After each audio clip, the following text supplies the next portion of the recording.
Ini kurikulum surga Firdaus yang ada dalam Al-Quran. Ragam pertama, ini yang banyak dipilih oleh teman-teman sekalian. Ya, berdasarkan pilihan, kebanyakan dari kita menginginkan mendapatkan surganya itu Firdaus. Saya tuliskan di sini gitu ya, surga Firdaus. Ya, ini teman-teman sekalian. Nah, kan konsepsinya begini, yang tadi kita terangkan di awal. Ya, kita turunkan ini ke sini ya. Untuk mendapatkan surga, ini ragam surga yang pertama, yang tingkat paling tinggi yang sering kita inginkan, kan? Untuk mendapatkan ini kan, tadi masih ingat konsepsinya?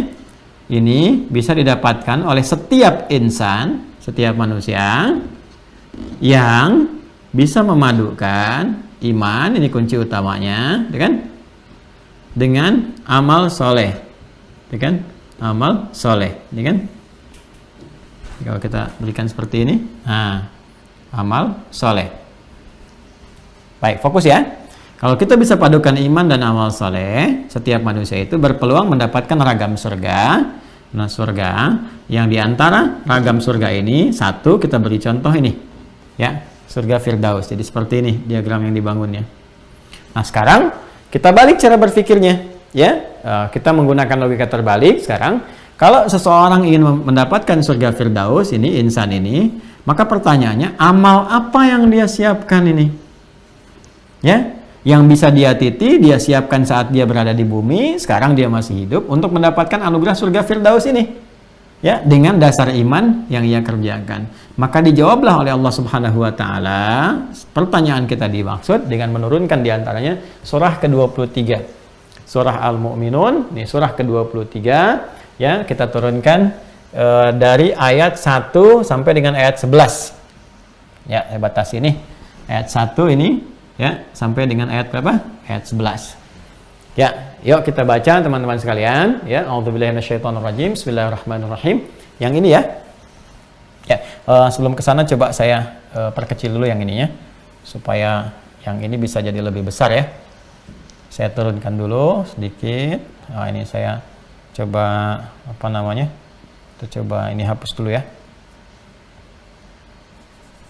Nggak apa-apa lah, biar berjalan aja. Ya, kembali dulu aja ke sini. Kita besarkan ya. Nah, biar kelihatan. Ya. Fokus ya, teman-teman sekalian. Lihat sini. Qad aflahal mu'minun. Ya. Ini. Qad aflahal mu'minun. Qad harfu tahqiq wa taukid. Qad di dalam bahasa Arab itu fungsinya harfu tahqiq, huruf yang menjamin, memastikan sesuatu, wa taukid, dan meyakinkan. Biasanya qad menyertai kata kerja. Kalau tadi inna anna itu menyertai kata benda, kalau qad menyertai apa? Kata kerja. Jadi kalau ingin menjawab yang tadi, kalau Anda ingin mendapatkan rahmat, ingin surga dan sebagainya, maka siapkan pekerjaan, siapkan aktivitas, siapkan amal soleh, amalkan pekerjaan, ya. Nah, kalau Anda bisa kerjakan itu, maka insya Allah jaminan Allah diberikan dengan rahmatnya. Nah, makanya ketika Allah membuka amalan-amalan untuk penghuni surga Firdaus itu menggunakan huruf tahqiq ini, qad dan taukid, memastikan. Tapi kepastian ini bisa didapatkan jaminannya kalau kita bisa berkomitmen untuk berikhtiar lewat amal kita, pekerjaan kita. Jadi ke surga itu bukan di lamunan, bukan dengan melamun bisa masuk surga, tidak, harus ada aktivitas, ada ikhtiar, amal soleh. Ya, yang paling menarik apa? Kuncinya tetap ini formulasinya, iman dulu. Makanya langsung Allah buka dengan kalimat qad aflahal mu'minun. Ya.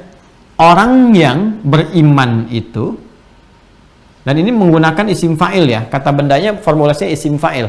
Jadi kalau ada satu ungkapan kata benda menggunakan isim fa'il, itu di ilmu balaghah itu menunjuk juga sifat taukid. Ya, yang konsisten, artinya komitmen. Ya, jadi bukan sekedar beriman. Jadi kan ada bentuknya kata kerja amanu, yu'minun. Ini pakai mu'minun. Nah, kalau menggunakan bentuk mu'minun, ya, isim fa'il itu lebih stabil. Artinya kalau kita terjemahkan, orang-orang yang punya iman stabil, yang komitmen dengan imannya. Ya kan? Yang menjaga imannya.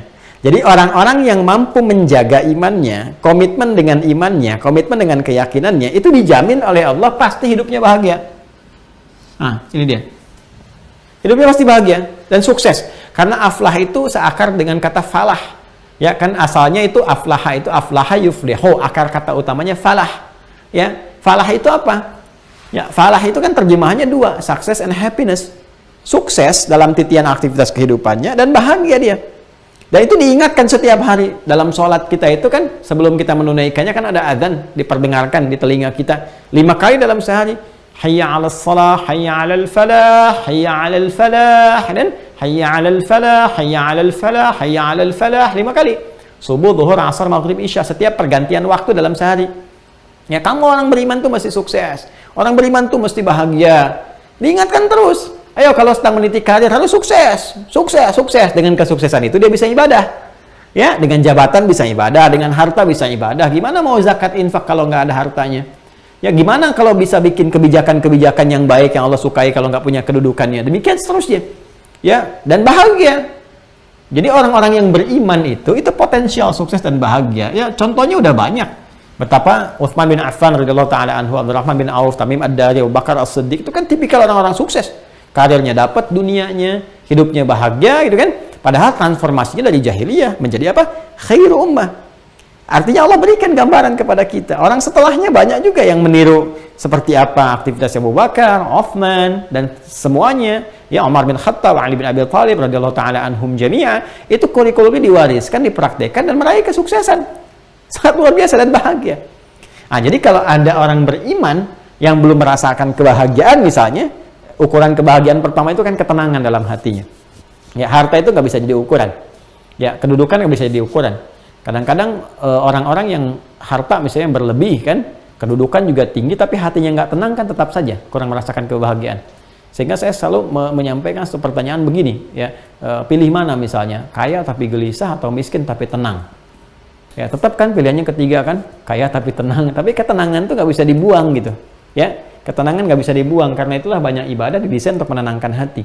Nah, karena itu kalau ada orang beriman tapi nggak mendapatkan falah, minimal dia kurang tenang misalnya kan, itu patut dipertanyakan. Pasti ada persoalan dalam konsistensi imannya. Ada persoalan yang perlu diperbaiki. Nah, bagaimana memperbaiki iman itu, mencas iman supaya stabil, supaya komitmen, nggak ada yang lain kecuali apa? Kecuali kita menyinergikan dengan pasangannya, itu amal soleh ini. Ya, karena itulah di dalam Al-Quran itu pasangan ini senantiasa saling mengisi gitu. Kalau ada kata iman, ada amal soleh. Ada amal soleh, ada kata iman dengan beragam derivasinya. Apakah itu amanu kata kerja, yuminun bentuk progresif, apakah mu'minun atau mu'min gitu kan? Itu teriring dengan amal soleh. Nah, nanti biasanya setiap ada menemukan kata iman, baik itu amal soleh yang diungkapkan dalam bentuk general umum ataupun detil. Apa di antara detilnya misalnya? Ya, kita lihat sekarang. Kalau ada orang yang ingin komitmen, ya misalnya imannya konsisten, setelah kita komitmen beriman, ingin konsisten, ingin kuat, ingin stabil, ingin dijaga, kita bertanya bagaimana caranya ya Allah? Maka Allah menjawab, nih, kamu bisa lakukan alladzina. Tuh. Sekali lagi bentuknya alladzina. Sama dengan yang ini ketika kita mendapatkan Al-Baqarah ayat 25 itu yang telah kita bahas, wabasyiril ladzina. Artinya bahagia itu milik semua orang, milik semua hamba. Bukan milik si kaya saja, bukan milik misalnya si yang punya kedudukan saja, bukan milik si yang punya ilmu saja, milik semua, milik kita. Ya, tapi hak kita itu mesti diikhtiarkan lewat apa? Kewajiban kita. Ya, kata Allah alladzina. Orang-orang yang bisa mendapatkan kebahagiaan, keberuntungan, kesuksesan, orang beriman itu, maka syaratnya harus bisa dikuatkan lewat amal soleh. Satu, hum fi sholatim, mereka itu, ini tanpa kecuali, fi sholatim khasyi'un. Satu, gitu kan? Nah, ini sangat menarik teman-teman sekalian. Mohon izin, saya pindahkan dulu ini, supaya bisa didetilkan. Nah, sini aja. Nah, yang ini saya pindahkan sini ya, teman-teman sekalian ya. Ini satu, amalannya. Salat yang khusyuk, satu kan, salat yang khusyuk. Terus dua, teruskan ya, walladzina hum 'anil lagwi mu'ridun, kan, meninggalkan segala yang sia-sia, ya kan, dia abai atau meninggalkan kepada yang segala yang sia-sia, ya, segala yang sia-sia yang tidak bermakna, ya. Kemudian yang ketiga, nih, walladzina hum lizzakati fa'ilun, orang-orang yang dia mampu berzakat. Nah, nanti kita akan turunkan ini. Kemudian walladzina hum li furujihim hafizun, menjaga kehormatan dirinya. 4, jaga kehormatan, ya. Tidak selingkuh, tidak berzina, ya kan? Nah, illa ala azwajihim aw ma malakat aymanuhum fa innahum ghairu malumin, kecuali pada pasangan yang sahnya. Ini ya, yang keempat ini didetilkan kembali. Jaga kehormatan, jangan sampai selingkuh, jangan sampai berzina, jangan macam-macam, kecuali silahkan salurkan hasrat seksual dan sebagainya kepada pasangan yang sahnya. Kemudian famani bataqa wara dzalika faulaika humul adun, siapa yang melampaui batas itu, itu yang sesungguhnya sedang merugikan dirinya sendiri. Ya, dia sedang mencelakakan dirinya sendiri. Jadi kalau orang-orang yang melampaui batas ini semacam konsepsi tadi misalnya kan, sudah punya pasangan, ternyata mohon maaf istikharah untuk mencari istri orang misalnya kan, itu kan nggak tepat gitu ya.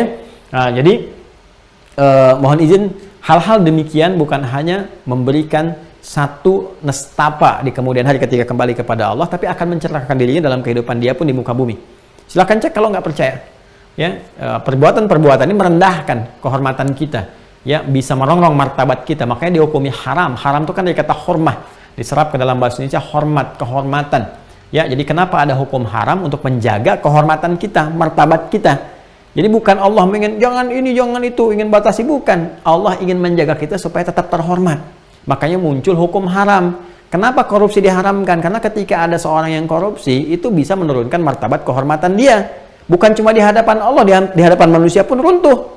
Ya runtuh. Dicela sana, celak sini, sehingga dengan celaan itu bisa menurunkan hukuman misalnya kan, macam-macam lah gitu. Tapi kan nggak akan lepas dari itu, menurunkan kehormatan. Orang yang menyogok menurunkan kehormatan, orang yang ya merampok menurunkan kehormatan, dipajang di hadapan orang, ini perampok loh gitu kan. Nah ini kan menjadi persoalan teman-teman sekalian. Nah teruskan, walladzina hum li amanatihim wa ahdihim ra'un, mereka yang menjaga amanat, ya kan? Nanti turunannya banyak ya, nanti kita terangkan lebih detail lagi. Kemudian walladzina hum 'ala shalawatihim yuhafizun. Nah, kalau yang ini kan salatnya khusyuk, ini menjaga salat, ditekankan lagi. Jaga salat, ya. Nah, nanti kita akan turunkan apa kaitan nomor 1 dengan nomor 6. Nah, saya ingin detilkan yang paling menarik di sini. Perhatikan baik-baik. Ulaika humul warithun. Nah, maka orang-orang yang bisa konsisten mengerjakan ini 6 pokok, 7 sebetulnya dengan pokok yang pertama itu, yaitu aspek keimanannya yang konsisten. Mereka ini ulaika humul warithun. Mereka ini adalah para pewaris, kata Allah. Para pewaris. Pewaris apa? Alladzina yarithuna al-firdausa. Firdausa hum fiha khalidun.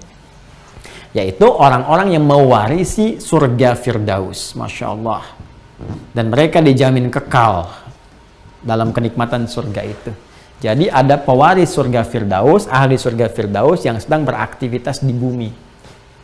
Kalau Anda ingin melihat para ahli surga Firdaus beraktivitas di bumi, nih cek 7 hal ini. Ya, dia punya komitmen keimanan yang hebat, yang kuat. Kalau sholat tuh Masya Allah gitu kan. Mau di rumahnya berjamaah dalam situasi yang nggak mungkin ke masjid, bisa dia khusyuk, bisa tenang enak dalam sholat, di masjid pun dia bagus tuh kan. Ya, dalam suasana dimanapun terpelihara sholatnya tuh. Ya, seakan-akan merasa diawasi oleh Allah sepenuhnya dalam sholatnya, dalam bacaannya, dalam sujudnya. Terasa khusyuk itu bisa dirasakan oleh kita semua. Ada kenikmatan tertentu yang tak bisa terganggu dengan suasana apapun itu. Nanti itu ada babnya sendiri. Bagaimana cara sholat khusyuk, ada babnya sendiri. Ya, jadi kalau kita ingin mendapatkan ya satu jaminan dari Allah sebagai pewaris surga Firdaus, maka syarat yang pertama, pelihara iman kita dengan cara satu, mencoba sedapat mungkin menunaikan sholat dengan khusyuk. Kemudian yang kedua ini, ya, walladzina hum 'anil lagwi mu'ridun, mereka meninggalkan, mengabaikan segala yang nggak penting dalam kehidupan. Yang nggak penting, berkata yang tidak penting, melihat yang nggak penting, mendengar yang nggak penting. Tuh calon penghuni surga Firdaus.